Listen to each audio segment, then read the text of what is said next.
L'officier Reeves esquissa un sourire narquois tandis que Zora Jackson, 16 ans, affirmait que sa mère appartenait à la Delta Force.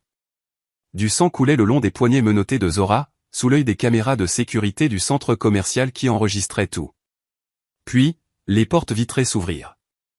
Le colonel Vanessa Jackson entra, vêtu de vêtements civils mais rayonnant une autorité redoutable.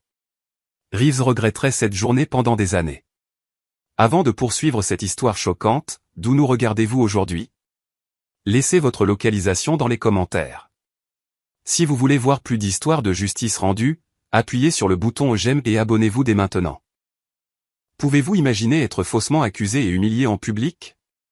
Comment réagiriez-vous si quelqu'un se moquait des réalisations de votre famille? Plongeons dans ce qui s'est passé avant l'arrivée du colonel Jackson et le bouleversement de tout. Le samedi après-midi ensoleillé au Westfield Mall, dans la banlieue d'Atlanta, avait commencé tout à fait normalement pour Zora Manning, 16 ans. Son t-shirt de la NASA épousait sa silhouette élancée tandis qu'elle ajustait sa coiffure afro-naturelle, révisant mentalement les exigences de son projet de chimie avancée, AP. Meilleure élève de sa classe avec des rêves de devenir chercheuse en médecine, Zora abordait chaque tâche avec une précision méthodique. Elle avait besoin de composants électroniques spécifiques pour son expérience sur la conversion de l'énergie solaire, ce qui l'avait amené chez Electromax, le magasin d'électronique haut de gamme niché entre des boutiques de luxe dans le vaste centre commercial. Ce qu'elle ne remarqua pas, c'était le regard suspicieux de l'employé du magasin qui suivait chacun de ses mouvements alors qu'elle parcourait les accessoires de téléphone et les petites pièces électroniques. L'employé, un homme blanc d'âge moyen aux cheveux clairsemés et au front perpétuellement plissé, la suivait à la trace.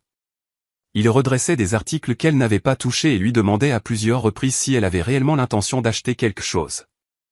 Zora expliquait poliment son projet scolaire à chaque fois, montrant sa liste de courses détaillée et une carte d'identité scolaire, mais son examen ne faiblissait jamais. Elle avait presque tout rassemblé lorsqu'une agitation éclata près de l'étalage des smartphones. Une femme blanche bien habillée, avec des mèches coûteuses et des vêtements de créateur, fouillait frénétiquement ses sacs. « Mon téléphone a disparu », hurla Karen Thompson, sa voix perçant la musique ambiante du centre commercial. « Mon tout nouvel iPhone. Il coûte $2000. » Son doigt manucuré pointa l'air d'un geste accusateur, son regard se fixant sur Zora. C'est elle. Elle rôdait par ici depuis 20 minutes. L'accusation plana dans l'air pendant une fraction de seconde avant que le directeur du magasin, Garrett Wilson, n'apparaisse aux côtés de Karen. Sans un instant d'hésitation ni d'investigation, il fit un signe de tête compatissant à Karen. « Nous allons nous en occuper, madame. » Deux agents de sécurité apparurent avec une vitesse alarmante, comme s'ils attendaient juste une telle opportunité. Brad Reynolds, un homme blanc costaud avec une coupe de cheveux de style militaire, saisit le bras droit de Zora tandis que son partenaire, Tyson Meyer, saisissait son bras gauche. Leur prise se resserra douloureusement alors que Zora tentait de parler. « Il y a une erreur, dit-elle, sa voix calme malgré la panique montante dans sa poitrine. Je n'ai rien pris. Je suis ici pour mon projet scolaire. Vous pouvez vérifier mes sacs. » Les gardes l'ignorèrent complètement, parlant par-dessus elle comme si elle n'était pas là. « Encore une qui essaie de voler des appareils électroniques, dit Brad dans sa radio. Amenez-la au bureau de sécurité. » Zora sentit des dizaines de regards sur elle alors que les gardes la faisaient marcher à travers le centre commercial, devant des familles mangeant de la glace et des adolescents prenant des selfies. L'humiliation la brûlait plus fort que la douleur physique de la prise des gardes. En quelques minutes, l'officier James Reeves du département de police d'Atlanta entra dans le petit bureau de sécurité où Zora était maintenant assise, entourée de visages hostiles. Sa main reposait nonchalamment sur son arme dans son étui tandis qu'il l'évaluait de ses yeux bleus froids. « Alors, qu'avons-nous ici » demanda-t-il, ne s'adressant pas à Zora, mais au directeur du magasin. Garrett Wilson se rengorgea d'importance. « Nous avons attrapé celle-ci en train de voler le téléphone d'une cliente. Un modèle haut de gamme. $2000. » Zora essaya de nouveau, sa voix ferme malgré les battements effrénés de son cœur. « Monsieur, je n'ai rien volé. Je suis une élève brillante à Westwood High. J'achetais des pièces pour mon projet scientifique. Vous pouvez appeler mon professeur, Monsieur Harrington, pour vérifier ma tâche. » L'officier Reeves la regarda à peine. « Oui, bien sûr, déjà entendu ça.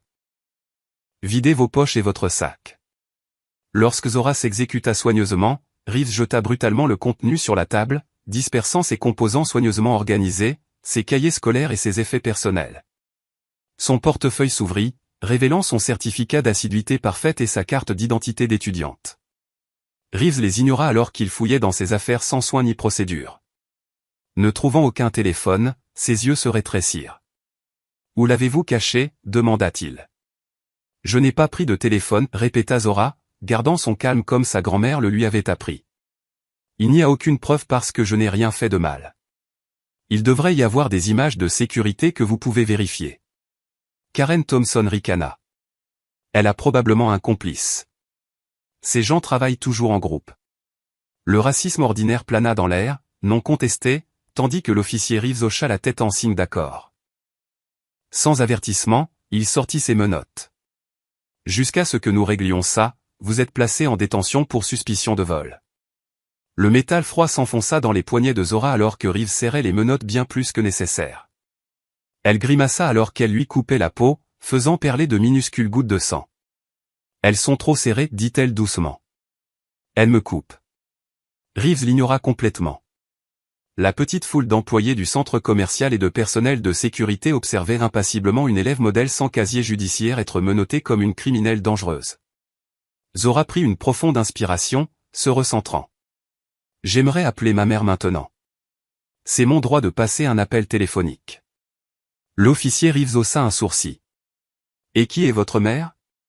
Quelqu'un d'important ?» Le sarcasme dégoulinait de ses mots. Zora rencontra son regard avec fermeté. « Ma mère est le colonel Vanessa Manning. Elle sert dans les forces spéciales au Pentagone. » La pièce éclata de rire moqueur, mené par l'officier Reeves. « Bien sûr, ricana Teil. Et mon père est le président. Écoutez, ma petite, inventer des histoires sur votre famille ne changera rien à votre situation. » Son insistance sur votre famille portait des sous-entendus raciaux indubitables. Belle tentative, cela dit. Très créatif. Il se pencha plus près, sa voix s'abaissant.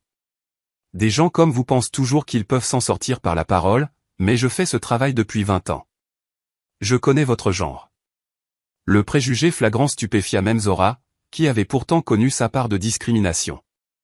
Elle ne dit rien, laissant le poids de ses mots planer dans l'air, l'incriminant bien plus efficacement que toute réponse qu'elle aurait pu offrir. Après un moment de silence tendu, Reeves haussa les épaules. « Très bien, passez votre appel. Voyons cette mère colonel à vous. » Il déverrouilla son téléphone et le tendit d'un air moqueur, s'attendant clairement à ce que l'appel expose un autre mensonge. Avec dignité, malgré ses poignets ensanglantés, Zora récita le numéro de sa mère. Alors que le téléphone commençait à sonner, un éclair de détermination traversa son visage. Elle savait exactement ce qui allait arriver. Le colonel Vanessa Manning était assise parfaitement droite dans sa chaise, dans la salle de briefing sécurisée du Pentagone. Son attention était fixée sur les écrans de projection affichant des images satellites de menaces potentielles en Europe de l'Est. 20 ans de service militaire l'avaient entraînée à compartimenter, à séparer le chaos des conflits mondiaux de la précision ordonnée de sa prise de décision.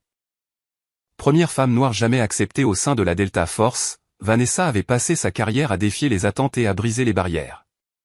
Sa poitrine portait le poids de nombreuses médailles, dont une étoile d'argent pour bravoure au combat lors d'opérations qu'elle ne pourrait jamais discuter publiquement. Le téléphone sécurisé dans sa poche vibra silencieusement, une sensation qu'elle ignorait généralement lors des briefings de haut niveau. Quelque chose la poussa à le vérifier cette fois, peut-être un instinct maternel qui transcendait même le protocole militaire. En voyant le numéro de Zora, l'inquiétude apparut immédiatement derrière son expression professionnellement neutre. Sa fille n'appelait jamais pendant les heures de classe, à moins que quelque chose n'allait pas. Excusez-moi, généraux, je dois prendre cet appel. Urgence familiale, déclara-t-elle avec l'autorité tranquille qui l'avait aidé à naviguer à la fois dans les zones de combat et dans la politique du Pentagone. Les généraux 4 étoiles acquiescèrent respectueusement tandis qu'elle sortait. Zora, qu'est-ce qui ne va pas, répondit-elle, sa voix passant instantanément de celle de commandante à celle de mère. Le bruit de fond lui indiqua que Zora n'était pas à l'école. Maman, la voix de Zora était contrôlée mais tendue, d'une manière que seule une mère aurait reconnue. Je suis détenu au bureau de sécurité du centre commercial Westfield. Quelqu'un m'a accusé d'avoir volé son téléphone. Je suis menotté et ils ne veulent pas vérifier les images de sécurité. Ils se moquent de moi parce que je leur ai dit qui tu étais. Vanessa traita cette information avec une efficacité digne d'un champ de bataille, notant la retenue dans la voix de sa fille qui masquait la peur et la douleur. « Es-tu blessé » demanda-t-elle sèchement. « Les menottes sont trop serrées. Elle me coupe les poignets, et tout le monde ici. » Et Zora marqua une pause, choisissant ses mots avec soin, sachant qu'elle était sur haut-parleur, faisant des suppositions basées sur mon apparence. À ce moment-là, Vanessa sentit le double fardeau familier qu'elle avait porté tout au long de sa carrière, servir un pays qui ne servait pas toujours les gens qui lui ressemblaient, ainsi qu'à sa fille. « J'arrive. Reste calme. Ne leur donne rien. Je serai là dans 30 minutes. » En raccrochant, l'esprit de Vanessa revint aux innombrables conversations qu'elle avait eues avec Zora sur la façon de naviguer dans un monde qui la jugerait parfois injustement. Elles avaient répété des scénarios, discuté de réponses, développé des stratégies, préparant sa fille au combat d'une manière qu'aucun parent ne devrait avoir à faire.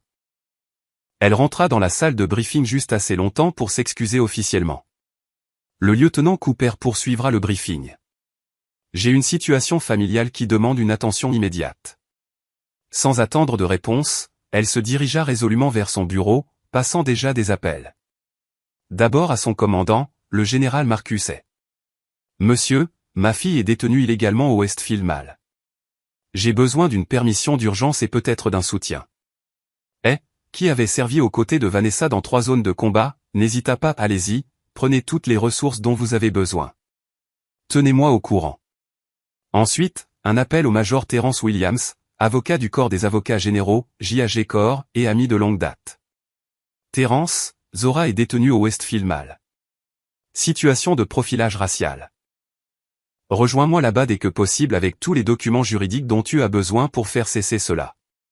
Son dernier appel fut au capitaine Elena Rodriguez, police militaire. Elena, j'ai besoin de toi au bureau de sécurité du Westfield Mall. Apporte un kit médical. Ils ont ma fille avec des menottes excessivement serrées. Alors qu'elle troquait son uniforme formel contre des vêtements civils, choisissant délibérément une tenue qui ne révélerait pas immédiatement son statut militaire, l'esprit de Vanessa revint sur des incidents passés. La fois où le projet scientifique de Zora avait été mis en question parce que l'enseignant ne pouvait croire qu'elle avait fait le travail elle-même, l'agent de sécurité qui les avait suivis dans un grand magasin de luxe, le recruteur universitaire qui avait suggéré à Zora d'envisager des écoles moins compétitives malgré son excellente moyenne.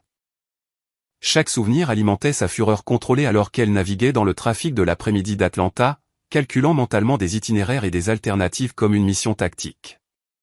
Les 28 minutes de trajet lui donnèrent le temps de se rappeler avoir enseigné à Zora, à l'âge de 7 ans, comment réagir si elle était arrêtée par la police. Gardez vos mains visibles. Parlez respectueusement, mais connaissez vos droits. Ne faites pas de mouvements brusques. Des leçons qu'aucun enfant ne devrait avoir besoin, mais essentielles à la survie. Elle se souvint de la question innocente de Zora, mais si je n'ai rien fait de mal, pourquoi m'arrêterait-il ? L'impossibilité de répondre honnêtement à cette question sans ternir l'esprit brillant de sa fille avait presque brisé le cœur de Vanessa. Pourtant, elle avait trouvé un moyen de préparer Zora aux injustices du monde tout en préservant son estime de soi. Parce que parfois les gens font des erreurs basées sur la peur, avait-elle expliqué, votre travail est de rester en sécurité jusqu'à ce que ces erreurs puissent être corrigées. 20 minutes après avoir reçu l'appel de Zora, Vanessa se gara sur le parking du Westfield Mall, positionnant sa voiture pour un départ rapide. Elle envoya un SMS à son équipe avec leur point de rendez-vous précis, puis appela de nouveau son avocat. J'entre en premier. Donnez-moi 5 minutes, puis suivez. Je veux voir comment il se comporte quand il pense que je ne suis qu'une autre mer Noire. Elle vérifia son reflet dans le rétroviseur, rangeant sa carte d'identité militaire dans sa poche mais hors de vue immédiate. Sa posture, son maintien et sa présence avaient été façonnés par des décennies de commandement, quelque chose qu'aucun vêtement civil ne pouvait dissimuler. Prenant une profonde inspiration, elle se recentra comme elle l'avait fait avant d'innombrables missions dangereuses. Cette fois, cependant, les enjeux semblaient encore plus élevés. Il ne s'agissait pas de sécurité nationale ou de menaces étrangères. Il s'agissait de sa fille, la jeune femme brillante et gentille qui représentait tout ce que Vanessa avait combattu pour protéger. Alors qu'elle marchait vers l'entrée du centre commercial, son téléphone vibra avec les confirmations de ses collègues militaires, tous convergeant vers l'endroit depuis différentes directions. Le colonel Vanessa Manning avait mené des troupes au combat, mené des opérations classifiées en territoire hostile et fait face au feu ennemi sans ciller. Mais rien ne l'avait préparée à la fureur froide qu'elle ressentait en sachant que son enfant souffrait à cause des mêmes préjugés qu'elle avait combattus tout au long de sa carrière. La porte vitrée automatique s'ouvrit et elle entra dans le centre commercial avec l'intensité ciblée d'un soldat entrant en territoire ennemi. Cela ne passerait pas.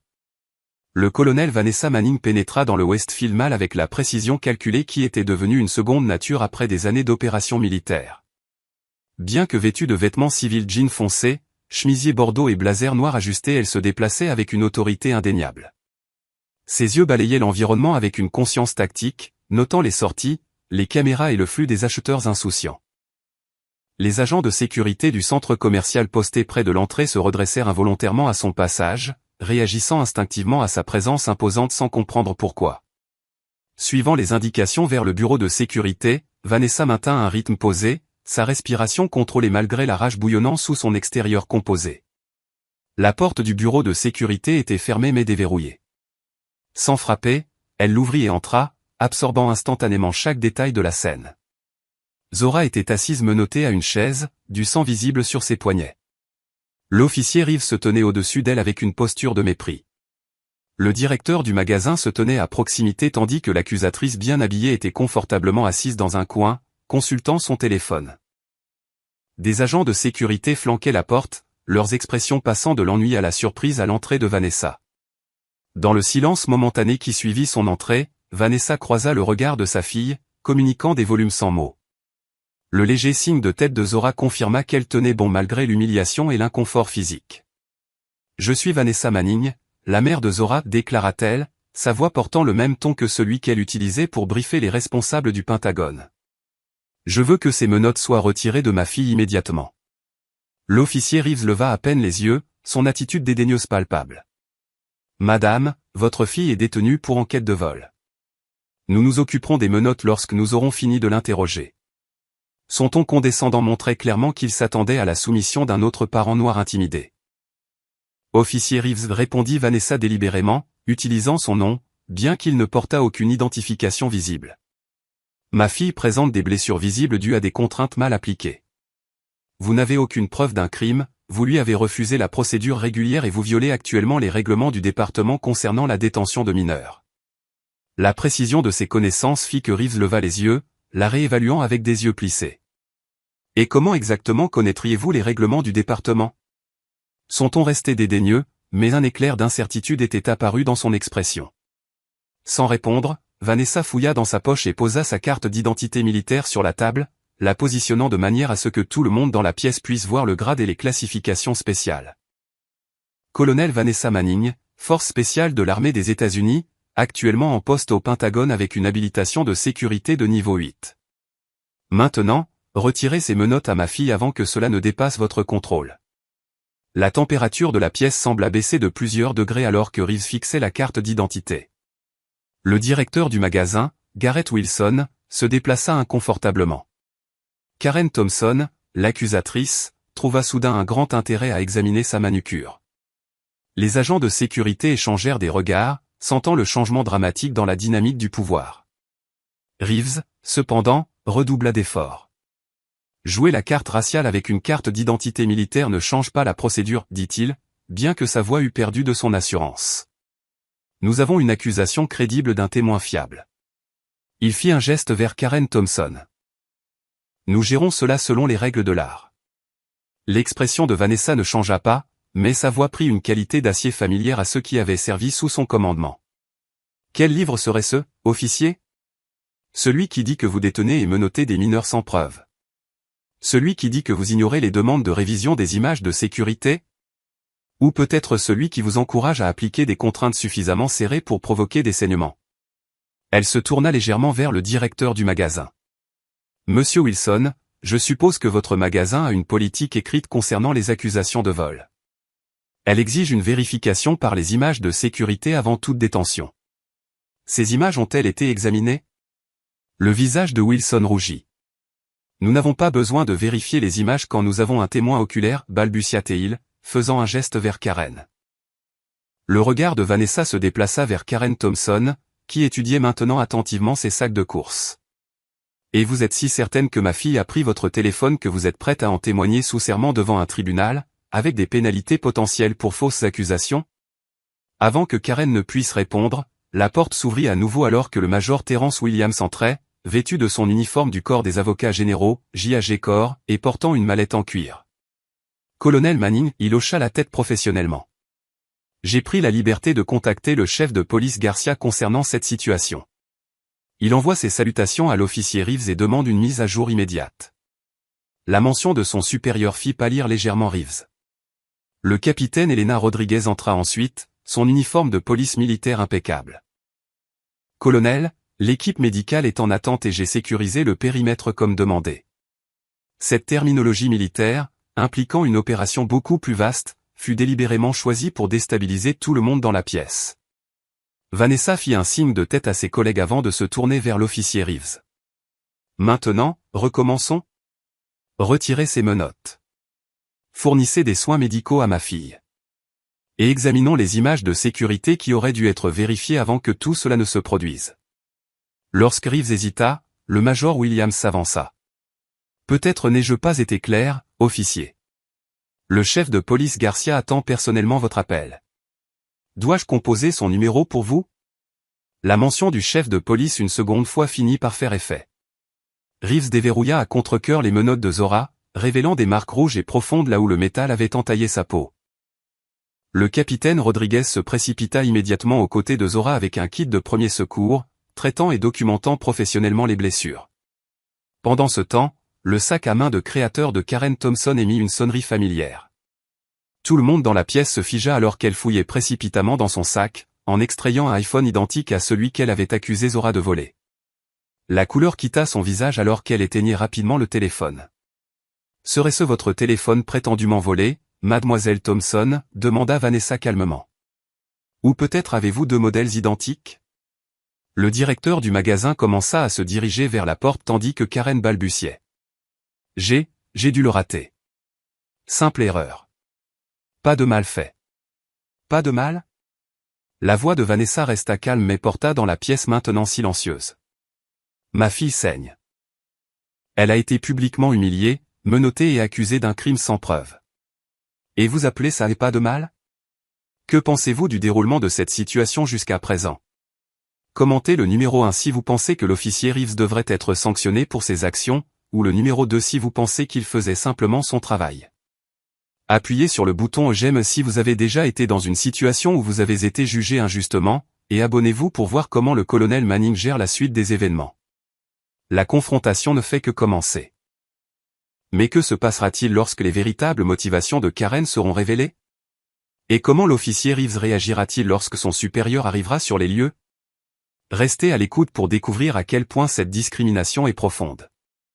Le bureau de sécurité fut plongé dans un silence gênant tandis que le capitaine Rodriguez continuait de soigner les poignets blessés de Zora.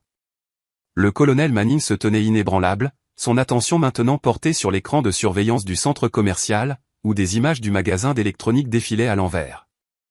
Le chef de la sécurité du centre commercial, un homme nerveux nommé Denny Parker, était soudainement apparu et avait offert sa pleine coopération après un seul appel téléphonique du chef de police Garcia. Là, indiqua Vanessa sur l'écran alors que la vidéo montrait clairement Karen Thompson plaçant son téléphone dans le sac qu'elle portait depuis le début.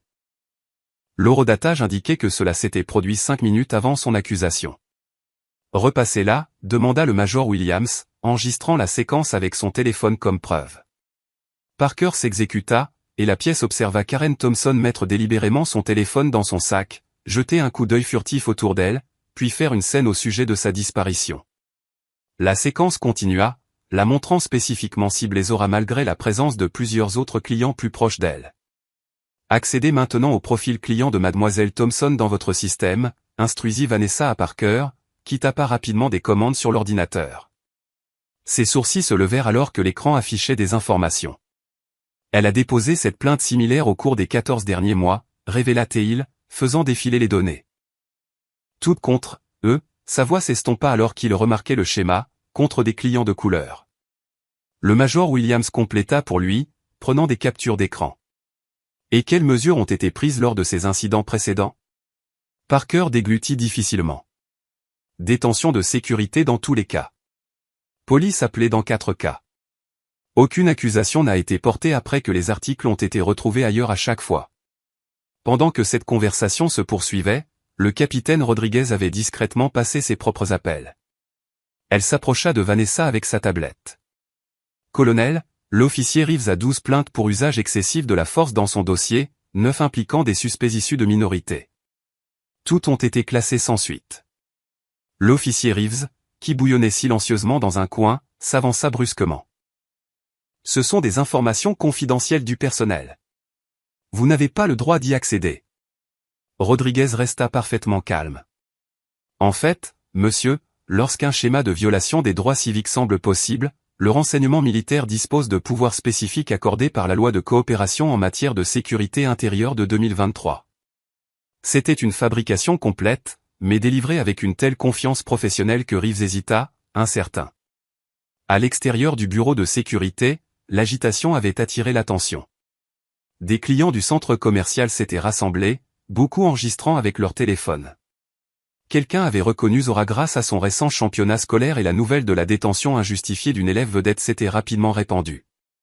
Des fourgonnettes des médias locaux pouvaient être vues entrant sur le parking par la fenêtre du bureau de sécurité.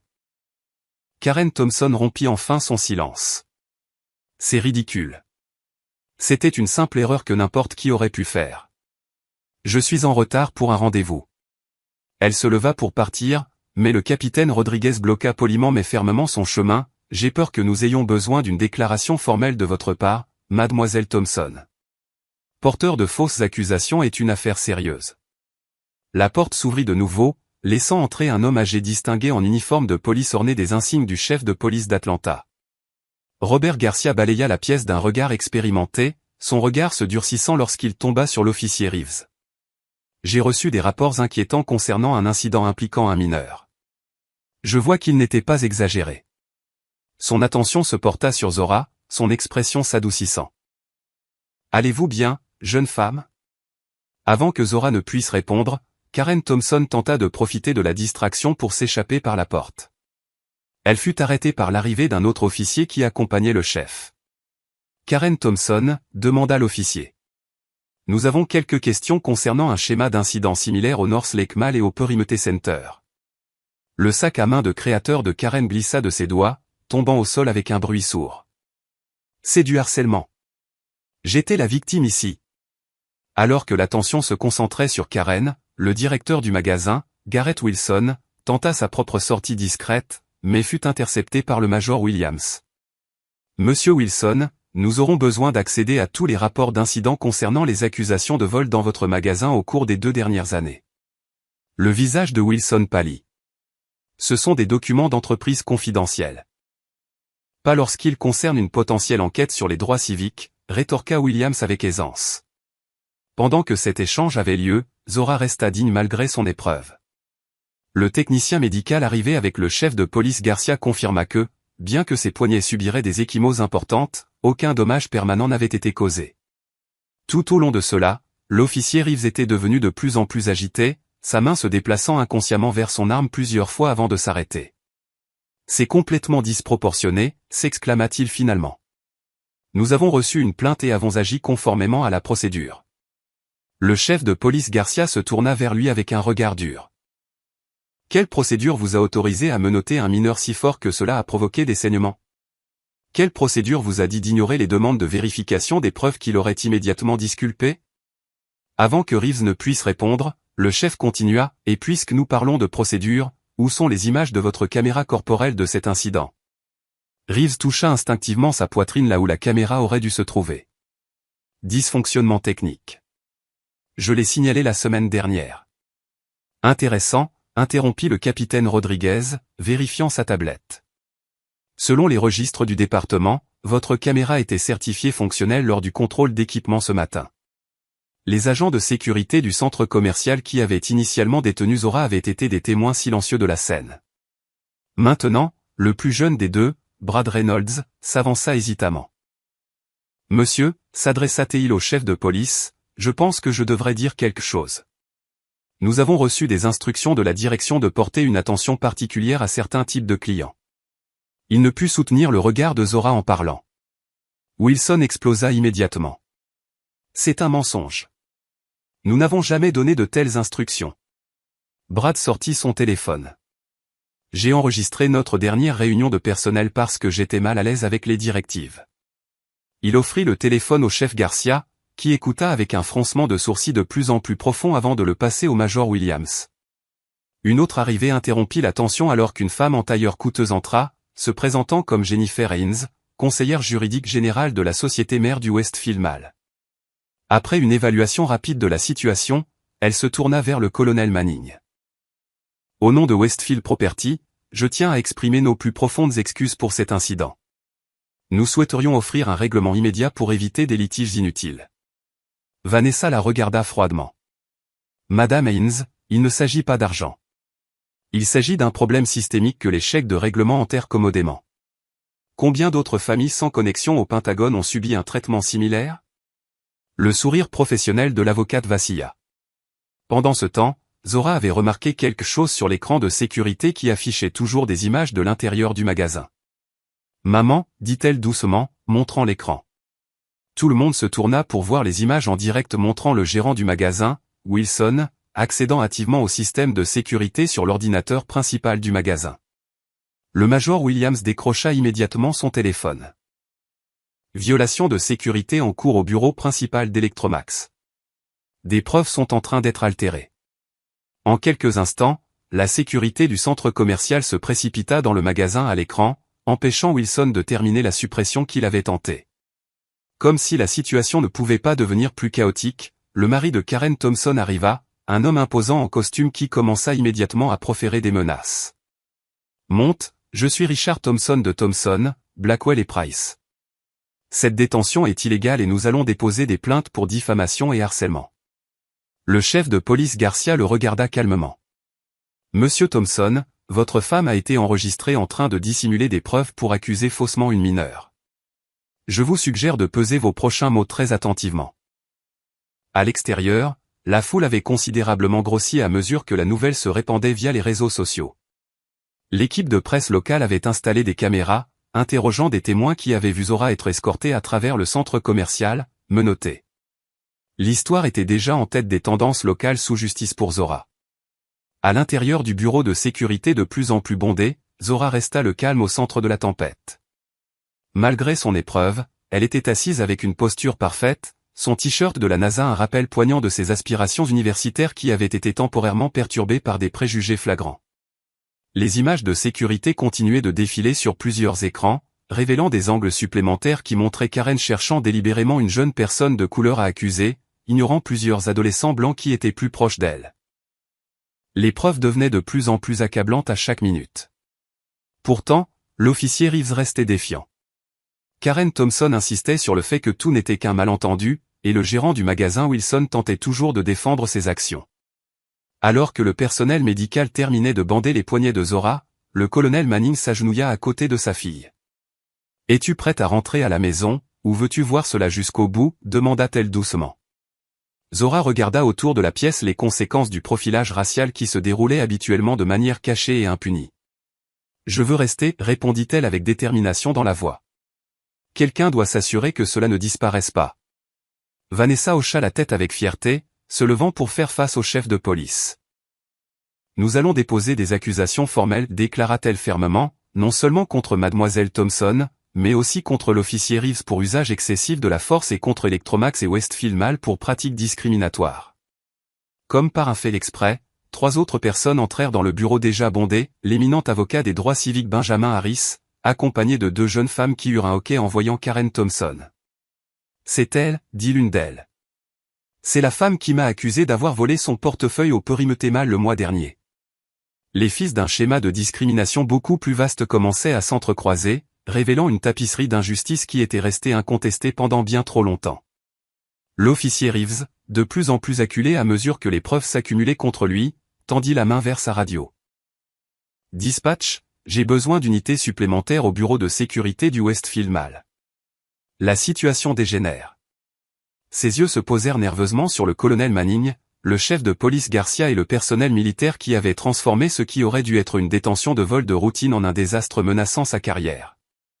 En quelques minutes, 3 policiers supplémentaires se précipitèrent dans le bureau de sécurité déjà bondé, les mains posées près de leurs armes, jusqu'à ce qu'ils reconnaissent le chef Garcia. Leur posture agressive s'adoucit immédiatement pour laisser place à la confusion alors qu'ils essayaient de comprendre la scène, des officiers militaires, leur propre chef de police, du personnel médical s'occupant d'une adolescente, et leurs collègues Reeves semblant de plus en plus isolés. Pendant ce temps, dans le bureau principal d'Electromax, une caméra de sécurité filmait le gérant du magasin, Garrett Wilson, tapant frénétiquement des commandes sur le système informatique du magasin. Supprimez toutes les images de sécurité des secteurs 3 à 7 pour les 2 dernières heures, marmonna-t-il, ignorant que ces actions étaient diffusées sur les écrans du bureau de sécurité. Le major Williams sortit immédiatement son téléphone, tapant rapidement. Ordre de tribunal d'urgence envoyé pour préserver tous les enregistrements électroniques, vient d'être livré au serveur du Westfield Mall. Toute suppression constitue maintenant une altération de preuve fédérale. L'écran de l'ordinateur de Wilson se figea soudain, affichant un message, système verrouillé par ordre judiciaire. De retour au bureau de sécurité, Zora commença à montrer des signes du stress qu'elle avait réprimé. Ses mains tremblaient légèrement et la couleur avait quitté son visage. Le technicien médical le remarqua immédiatement, prenant son pouls et fronçant les sourcils. Elle montre des signes de choc, sa tension artérielle baisse. Nous devons lui apporter des soins médicaux appropriés. Le colonel Manning se trouva tiraillé entre 2 impératifs, prendre soin de sa fille et s'assurer que justice soit rendue. Sans hésitation, elle privilégia Zora. Nous avons besoin d'une ambulance, déclara-t-elle fermement, sa voix ne souffrant aucune contestation.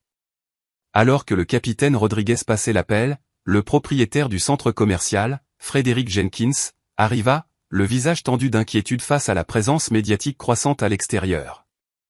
Que se passe-t-il ici? Il y a des fourgonnettes de presse sur le parking. Ses yeux s'écarquillèrent alors qu'il observait la scène, la reconnaissance naissant en apercevant le chef Garcia et les uniformes militaires. Monsieur Jenkins, Vanessa s'adressa à lui directement.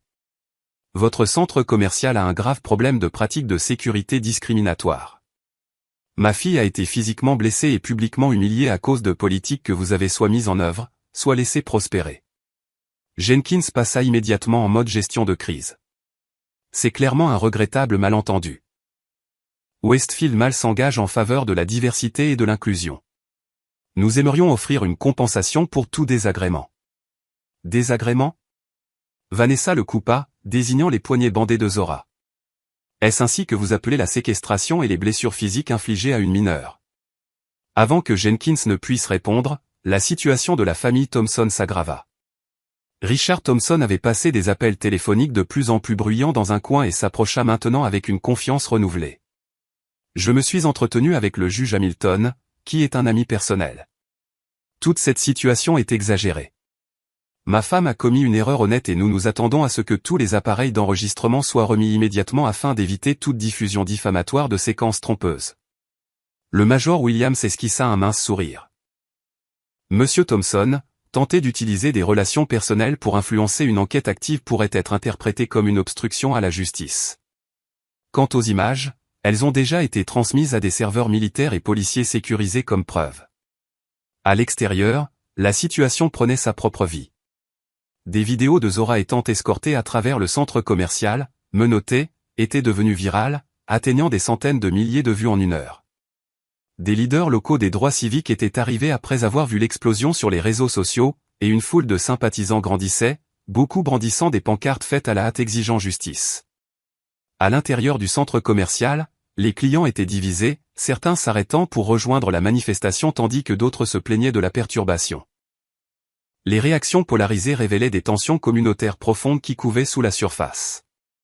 Pendant que le personnel médical s'occupait de Zora, l'officier Reeves fit un geste désespéré. « Colonel Manning, vous interférez avec les affaires de la police. Je vous arrête ?» Il se dirigea vers Vanessa, menotte en main. La pièce se figea d'incrédulité face à cette incroyable erreur de jugement. Le chef Garcia s'interposa, sa voix dangereusement calme. « Officier Reeves, retirez-vous immédiatement. Votre insigne et votre arme, s'il vous plaît. » Reeves cligna des yeux, sous le choc. « Quoi? Vous ne pouvez pas. » « Je peux et je le fais.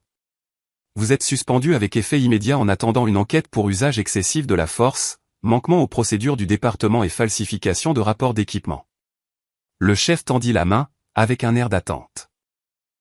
Insigne et arme, maintenant. La tension dans la pièce était palpable alors que Reeves, lentement, à contre-cœur, rendait son arme et son insigne, le visage tordu de rage refoulé. Le propriétaire du centre commercial, voyant la situation se détériorer davantage, tenta une autre approche. Peut-être devrions-nous déplacer cette discussion dans un endroit plus privé.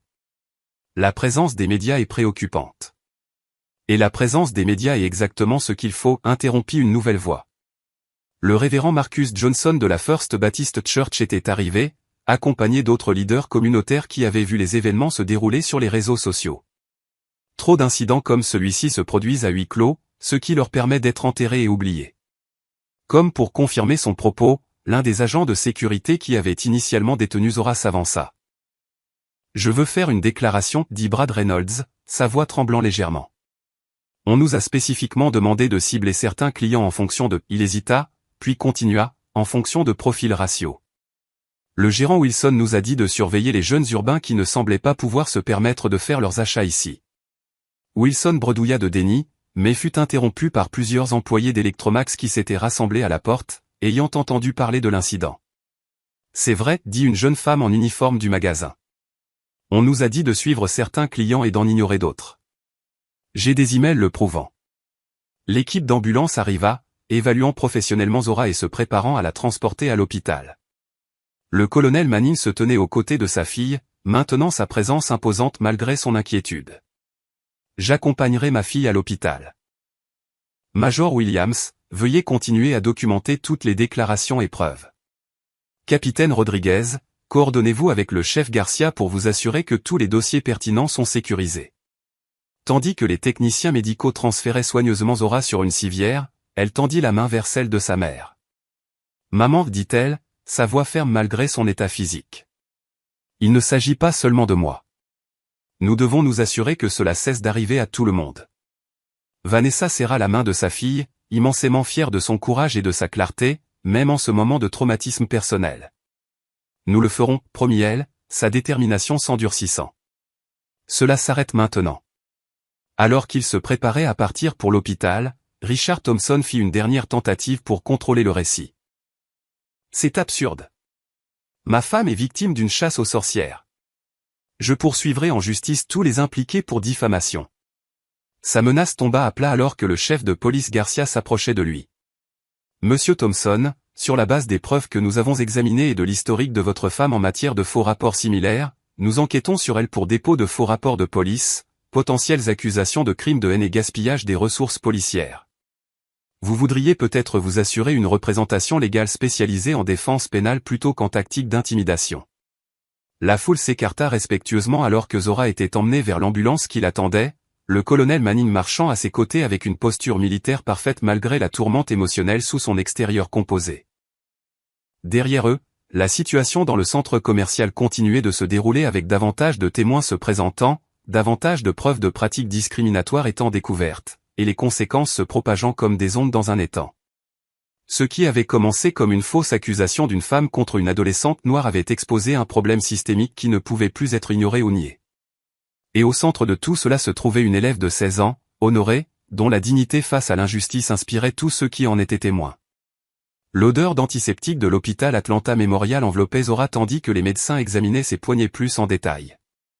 La salle d'urgence bourdonnait d'activité, mais dans la zone d'examen séparée par un rideau, un calme tendu régnait. Le médecin, une femme noire d'âge moyen nommée Dr.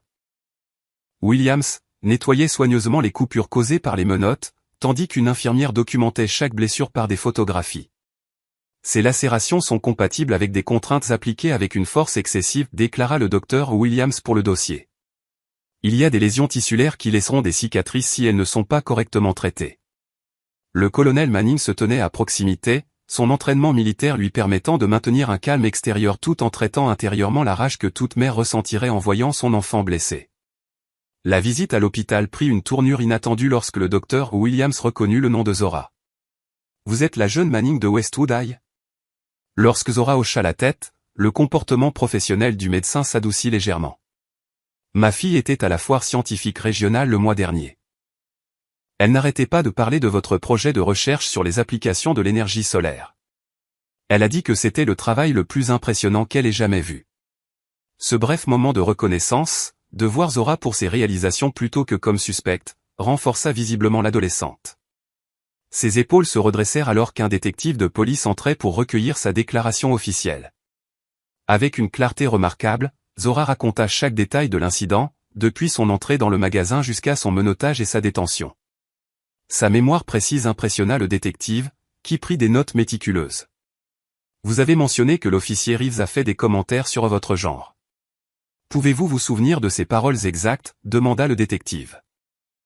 Zora cita Reeves mot pour mot, y compris des micro-agressions raciales trop subtiles pour être ouvertement discriminatoires mais indubitables dans leur intention.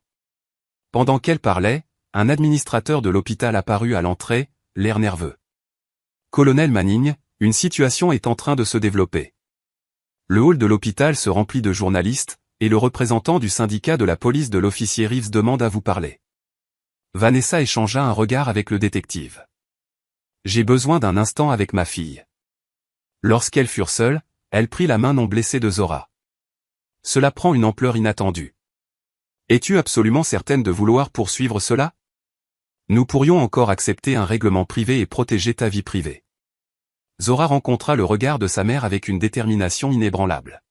« Maman, tu m'as toujours appris que le vrai changement ne vient pas en restant dans sa zone de confort.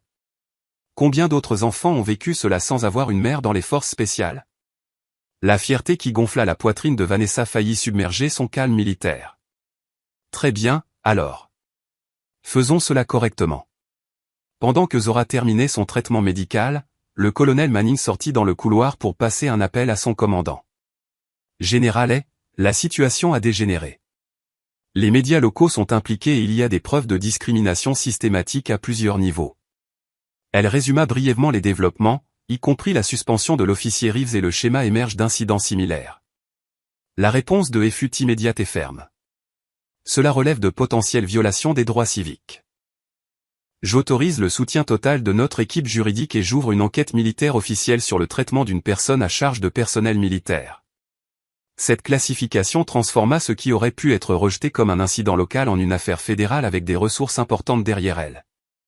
Lorsque Vanessa retourna dans la chambre de Zora, le capitaine Rodriguez l'attendait avec de mauvaises nouvelles.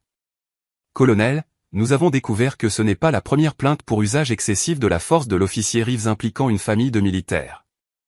Il y a eu un incident l'année dernière avec le fils d'un marine qui a été discrètement résolu. Les dossiers ont été scellés, mais nous avons demandé l'accès par les voies militaires. Et pendant ce temps, le chef de police Garcia avait initié un examen à l'échelle du département de toutes les plaintes contre l'officier Reeves, découvrant un schéma troublant qui avait été obscurci par la protection interne.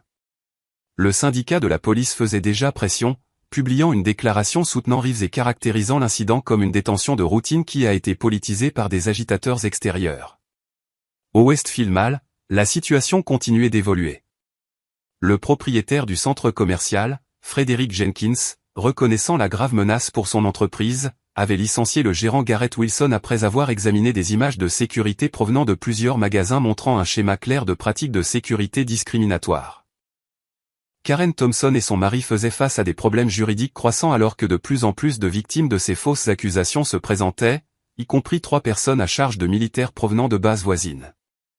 Le siège social d'Electromax avait publié une déclaration d'urgence se désolidarisant des actions du magasin local et promettant un examen complet des protocoles de sécurité à l'échelle nationale. Les réseaux sociaux ont amplifié l'histoire d'heure en heure.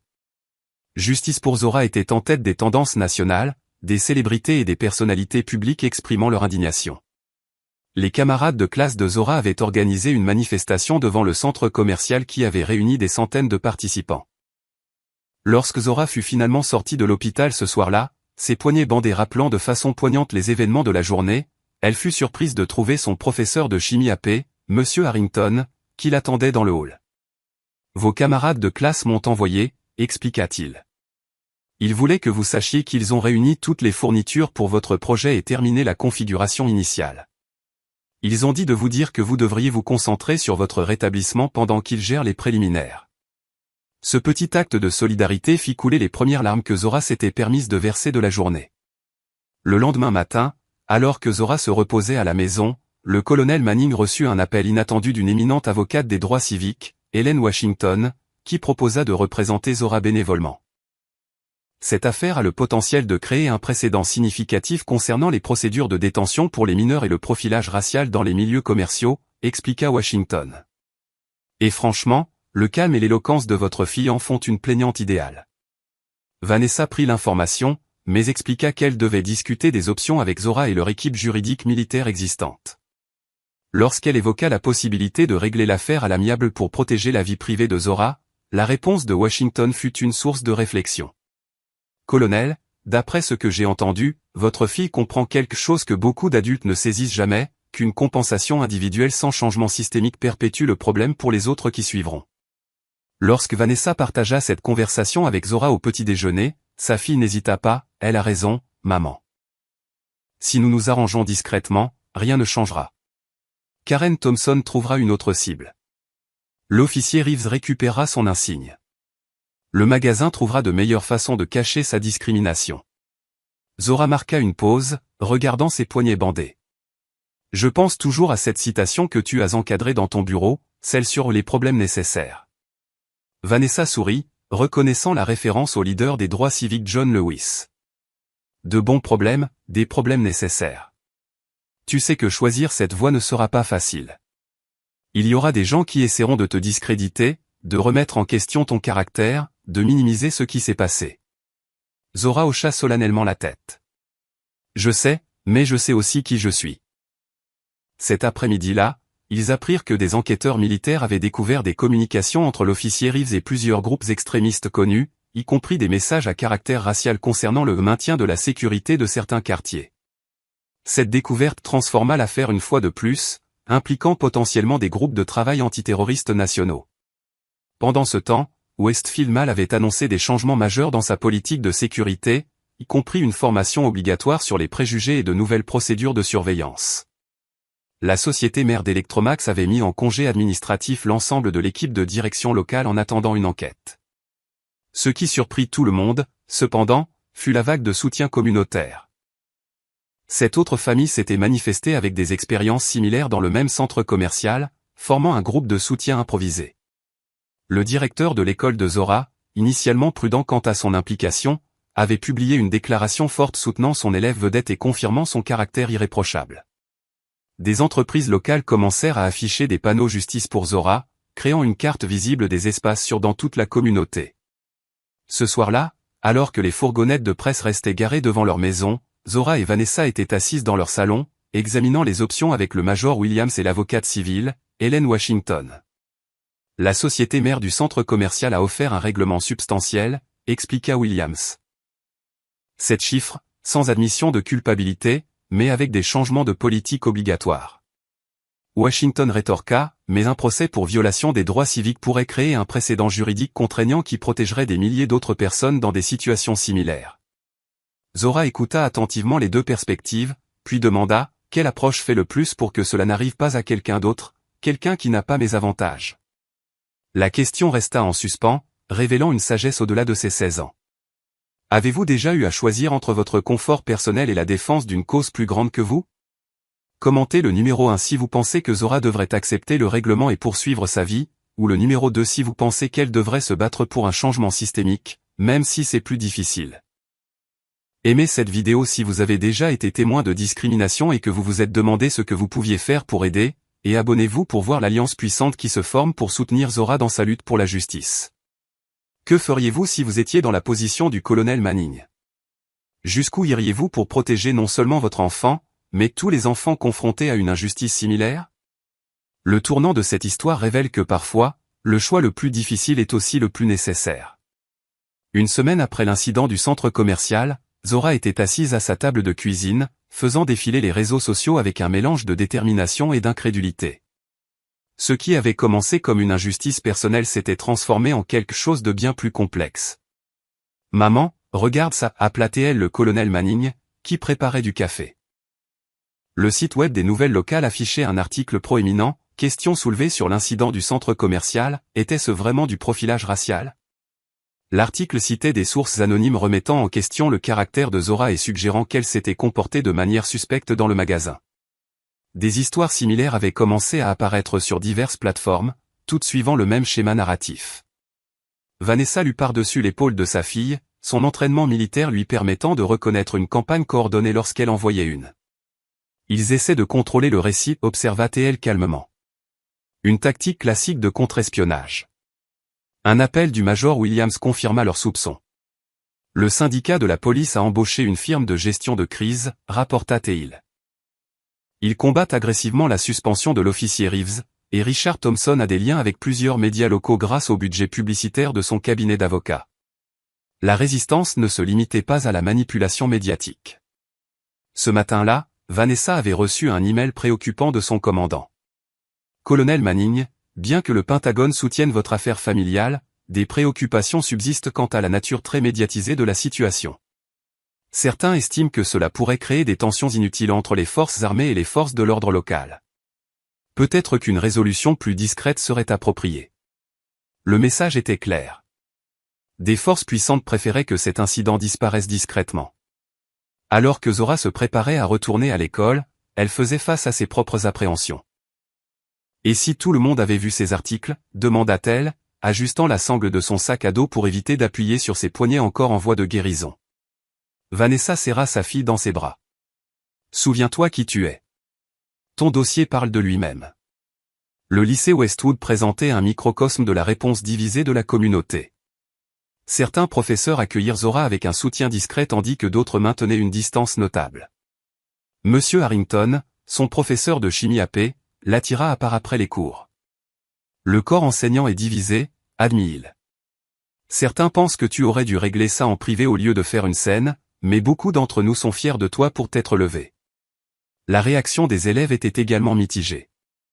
Les amis proches de Zora se sont ralliés autour d'elle pour la protéger, mais elle a remarqué des chuchotements et des regards de la part d'autres.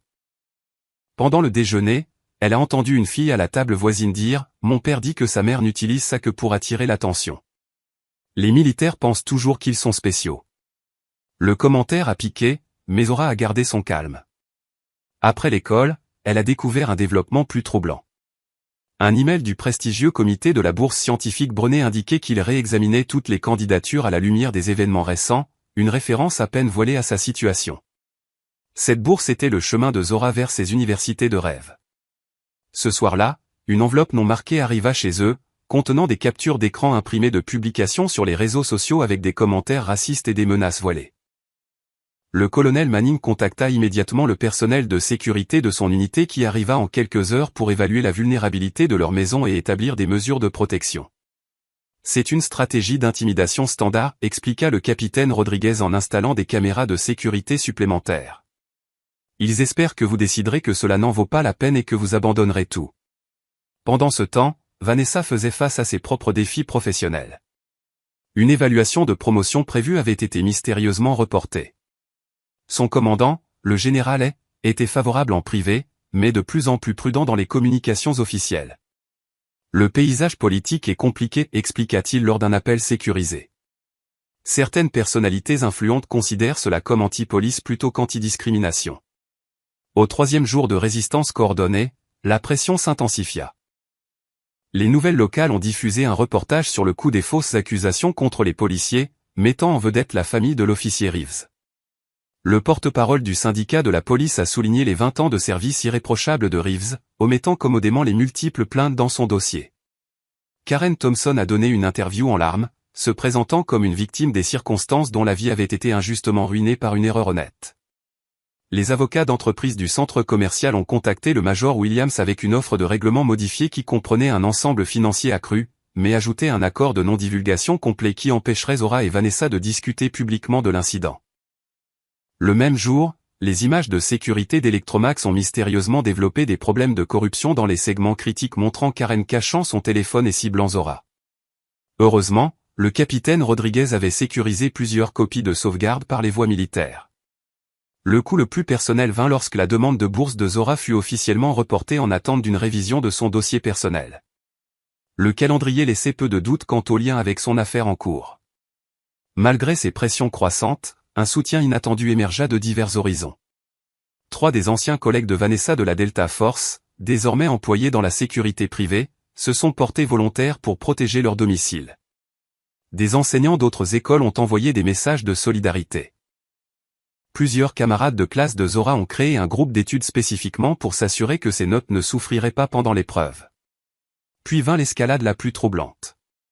Rentrant d'une réunion avec leurs avocats, Vanessa et Zora trouvèrent leur porte d'entrée taguée avec des insultes raciales et des menaces. La violation de leur espace personnel les toucha plus profondément que toute manipulation médiatique ou pression professionnelle. Cette nuit-là, alors qu'elles nettoyaient ensemble le vandalisme, Zora s'autorisa enfin un moment de vulnérabilité. « Maman, est-ce que ça en vaut la peine ? Peut-être devrions-nous simplement accepter le règlement. » Vanessa posa ses produits de nettoyage et fit face directement à sa fille. C'est exactement ce qu'ils veulent. Que les gens bien décident que la justice est trop coûteuse, trop difficile à poursuivre. Elle désigna la porte partiellement nettoyée. Cela arrive parce qu'ils ont peur. Non pas de nous spécifiquement, mais de ce qui se passe quand des gens comme nous refusent d'être réduits au silence. Après un moment de réflexion, Zora hocha lentement la tête. Comme cette citation sur le mur de ton bureau, la seule chose nécessaire au triomphe du mal est l'inaction des gens de bien. Point. Vanessa sourit avec fierté. Exactement. Mais je dois te faire comprendre quelque chose d'important. Cela doit être ton choix. Si tu veux accepter le règlement et passer à autre chose, je soutiendrai cette décision complètement. Ton bien-être passe avant tout. Zora regarda ses poignets en voie de guérison, puis de nouveau les mots haineux encore visibles sur leur porte. Au lieu de répondre immédiatement, elle alla dans sa chambre et revint avec son ordinateur portable. L'ouvrant, elle montra à sa mère un document sur lequel elle travaillait, un registre méticuleux de chaque incident discriminatoire qu'elle avait vécu ou dont elle avait été témoin depuis l'école primaire. « Je tiens ce journal depuis des années, expliqua-t-elle doucement. Si nous arrêtons maintenant, tous ces autres incidents resteront cachés aussi. Rien ne change. » La détermination dans ses jeunes yeux égalait la résolution de sa mère. Cette nuit-là, elles prirent leur décision. Elle ne serait pas réduite au silence, quel qu'en soit le prix. Le lendemain matin, elles se réveillèrent devant un spectacle inattendu. Un groupe d'anciens combattants de diverses branches militaires avait formé un périmètre de protection autour de leur maison, nettoyant les graffitis restants et montant la garde. L'un d'eux, un sergent-chef de la marine à la retraite, s'approcha de Vanessa. « Colonel, la nouvelle de ce qui est arrivé à votre maison s'est répandue. Nous avons pensé que vous auriez besoin de soutien. » Des actes de solidarité similaires commencèrent à apparaître dans toute la communauté. Les entreprises locales affichaient des messages de soutien. Un groupe d'étudiants en droit se porta volontaire pour aider à documenter les preuves de leur dossier. 3 anciennes victimes des fausses accusations de Karen Thompson formèrent un groupe de soutien et fournirent des témoignages formels sur leurs expériences. La résistance avait rencontré une force égale et opposée, l'Alliance. Le colonel Vanessa Manning se tenait dans son bureau à domicile, entouré d'un réseau de soutien qui s'était matérialisé presque du jour au lendemain. Sur son bureau, une pile de déclarations sous serment d'anciens combattants de tous horizons ayant subi un profilage similaire. Sur l'écran de son ordinateur, un chat sécurisé la connectait avec des contacts militaires à travers le pays qui surveillaient les réactions des groupes extrémistes à l'affaire. La sonnette retentit, annonçant l'arrivée du sergent-chef à la retraite James Wilson, qui avait servi avec Vanessa dans 3 zones de combat et dirigeait maintenant un groupe de défense des anciens combattants. Le réseau est activé, rapporta Teil, s'installant sur une chaise. Nous avons des vétérans dans 17 États qui documentent des cas similaires pour établir le schéma. 4 anciens avocats du JAG se portent volontaires pour un soutien juridique. Il marqua une pause, baissant la voix, bien qu'il fût seul. Et du personnel de renseignement actif fournit discrètement des ressources en dehors des livres. Le cas de votre fille a touché une corde sensible dans tout le service. De l'autre côté de la ville, au lycée Westwood, Zora mettait ses compétences organisationnelles au service d'actions concrètes. Pendant la pause déjeuner, elle s'assit avec un groupe diversifié d'élèves qui avaient formé la coalition étudiante contre la discrimination. Nous avons documenté 37 incidents dans des commerces locaux au cours de la seule dernière année, expliqua Luis Rodriguez, un élève de terminale qui avait subi un profilage similaire dans le même centre commercial. La plupart des gens veulent juste oublier ce qui s'est passé et passer à autre chose, mais nous avons créé un système de signalement sécurisé. Zora hocha la tête, examinant leur base de données. Nous devons classer ces incidents par lieu, type d'entreprise et schéma de comportement des employés. Cela aidera à identifier la nature systémique par opposition aux incidents isolés. Son approche clinique de ce sujet émotionnel impressionna même les élèves de terminale. Après l'école, un allié inattendu surgit. Brad Reynolds, le jeune agent de sécurité impliqué dans la détention initiale de Zora, l'approcha prudemment alors qu'elle quittait le bâtiment. « J'ai essayé de vous joindre, dit-il nerveusement, jetant un coup d'œil autour de lui. J'ai sauvegardé quelque chose que vous devriez avoir. » Il lui tendit une clé USB. C'est une sauvegarde complète des images de sécurité du centre commercial de ce jour-là, y compris des caméras dont ils n'ont pas avoué l'existence. Je l'ai faite avant que quiconque ne puisse altérer les preuves. Sa voix baissa jusqu'à un murmure. Il y a plus. J'ai documenté chaque fois que la direction nous a dit de cibler des types spécifiques de clients, des emails, des réunions enregistrées, tout. Zora l'étudia attentivement. Pourquoi aidez-vous maintenant? Brad parut sincèrement plein de remords. Parce que je suis resté là pendant qu'il menottait un enfant qui n'avait rien fait de mal. Je ne peux pas annuler cela, mais je peux m'assurer que cela ne se reproduira plus. La clé USB s'avéra inestimable. Lorsque le colonel Manning la porta au major Williams, ses yeux s'écarquillèrent alors qu'il examinait le contenu. C'est bien plus étendu que nous ne l'avions imaginé, dit-il, regardant les images qui montraient clairement le gérant du magasin, Wilson, ordonnant à la sécurité de suivre des clients spécifiques uniquement en fonction de leur apparence. Et cela corrobore les expériences d'autres victimes qui se sont manifestées. Pendant ce temps, le capitaine Rodriguez avait mené sa propre enquête sur les antécédents de l'officier Reeves. « Colonel, nous avons découvert des liens préoccupants, rapporta-t-il lors d'un appel sécurisé. Reeves est lié à 3 groupes extrémistes connus via son email personnel. Les services de renseignement militaires l'avaient déjà signalé en raison de commentaires faits sur des militaires de couleur. Cette information transforma l'affaire d'un incident local en une potentielle préoccupation de sécurité nationale, ouvrant de nouvelles pistes d'enquête au-delà des canaux standards de faute policière. L'Alliance a continué de grandir de manière inattendue. Plusieurs employés d'Electromax, risquant leur emploi, ont fourni des mémos internes décrivant des politiques de sécurité discriminatoires. Un lanceur d'alerte d'entreprise a révélé que des directives similaires existaient dans plusieurs magasins, contredisant les affirmations publiques de l'entreprise selon lesquelles il s'agissait d'un incident isolé. Des organisations nationales de défense des droits civiques ont fourni une formation aux médias pour Zora et Vanessa, les préparant aux interviews de plus en plus hostiles et à l'examen public. Elles les ont également mises en contact avec des familles à travers le pays qui avaient vécu des situations similaires, créant un réseau de soutien qui partageait des ressources émotionnelles et pratiques. Le tournant le plus significatif fut peut-être lorsque le général fit une déclaration publique inattendue. L'armée des États-Unis s'oppose fermement à la discrimination sous toutes ses formes, annonça-t-il lors d'un briefing au Pentagone. La maltraitance des personnes à charge de militaires en raison de leur race n'est pas seulement une question civile, mais une préoccupation de sécurité nationale qui affecte le moral et la préparation. Sans mentionner spécifiquement Zora, il avait envoyé un message clair que le poids total de l'autorité militaire se tenait derrière son cas. L'impact fut immédiat. Le département de police a institué de nouvelles exigences de formation et des mesures de responsabilisation, y compris une surveillance communautaire pour les enquêtes sur les plaintes. Les établissements de vente au détail de toute la région ont volontairement adopté de nouveaux protocoles de sécurité conçus pour éliminer le profilage.